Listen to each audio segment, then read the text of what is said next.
পরিমণির মনে মেঘ জমলে বাজ পড়ে সামাজিক যোগাযোগ মাধ্যমে। সোজা কথায় বললে মনের বেদনা খুব নির্দ্বিধায় তিনি উকড়ে দেন নেট দুনিয়ায়। এর আগে একাধিকবার এরকম হয়েছে, এবারও তার ব্যতিক্রম হলো না।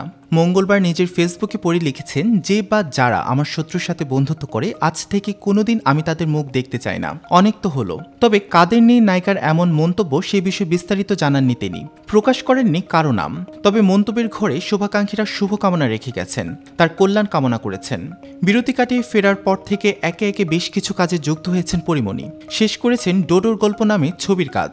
এতে তার বিপরীতে রয়েছেন অভিনেতা সাইমন সাদিক, নাম লিখেছেন টলিউডেও। সেখানকার ফেলু বক্সি নামের একটি ছবিতে দেখা যাবে তাকে।